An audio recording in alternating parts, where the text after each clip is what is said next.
जय श्री केदार दोस्तों, केदारनाथ धाम में जितने भी श्रद्धालुओं को स्नोफॉल का इंतजार था उन सभी के लिए एक बहुत ही बड़ी खुशखबरी है दोस्तों। केदारनाथ धाम में स्नोफॉल स्टार्ट हो गई है और केदारनाथ धाम में दोस्तों बहुत ही ज़्यादा आनंद आ रहा है जितने भी श्रद्धालु यहाँ पर रुके हुए हैं। मगर दोस्तों जितने भी लोग केदारनाथ धाम में फिलहाल है सभी अपने अपने टेंटों में दुबक कर बैठे हुए हैं। बहुत ही ज़्यादा ठंडी बढ़ गई है दोस्तों केदारनाथ धाम में। तो अगर आप लोग केदारनाथ धाम की यात्रा करना चाहते हैं तो अपने साथ में जितने ज़्यादा हो सके गर्म कपड़े लेके आइए, क्योंकि यहाँ का जो पारा है माइनस में चला गया है दोस्तों। और आने वाले दिनों में केदारनाथ धाम में ठंड बहुत ही ज़्यादा और भी ज़्यादा बढ़ने वाली है और ठंड दोस्तों लगातार ही बढ़ती जा रही है और आने वाले दिनों में और भी ज़्यादा ठंड केदारनाथ धाम में देखने को मिलेगी दोस्तों। फिलहाल केदारनाथ धाम में जो मौसम है बहुत ही ज़्यादा कूल हो रखा है और जितने भी श्रद्धालु आसपास यहाँ पे जितने भी लोग हैं सभी अपने टेंटों में छुपे हुए हैं और ठंड बहुत ही ज़्यादा है दोस्तों।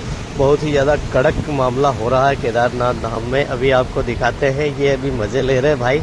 अभी थोड़ी देर में भागेंगे यहाँ से और सभी अपने टेंटों में रुके हुए हैं। तो आप अगर आते हैं तो टेंट होटल आपको बहुत ही आसानी से केदारनाथ धाम में फ़िलहाल मिल जाएंगे दोस्तों, क्योंकि यहाँ पर भीड़ बहुत ही कम हो गई है। केदारनाथ धाम की जो यात्रा है अपने समापन की ओर आप कह सकते हैं, केदारनाथ धाम की यात्रा अपने समापन की ओर बढ़ती हुई है।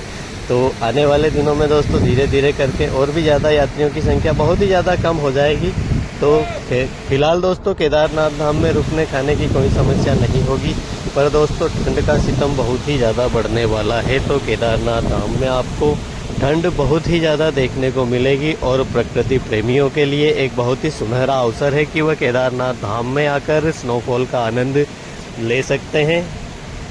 और जैसा कि दोस्तों हमने आपको पहले भी बताया था कि केदारनाथ धाम में 15 अक्टूबर से स्नोफॉल स्टार्ट हो सकती है, होने की संभावना है। और दोस्तों कल से ही केदारनाथ धाम में स्नोफॉल स्टार्ट हो गई है और पूरी केदार घाटी आपको सफ़ेद चादर में लिपटी हुई नज़र आएगी। जैसा कहा था वैसी की वैसी केदार घाटी ये भी सफ़ेद चादर में लिपटी हुई नज़र आ रही है और बहुत ही ज़्यादा आनंद आपको केदारनाथ धाम में आकर मिलने वाला है। तो आप अगर केदारनाथ धाम में आते हैं तो आपको केदारनाथ धाम में ठंड तो बहुत ही ज़्यादा पड़ने वाली है।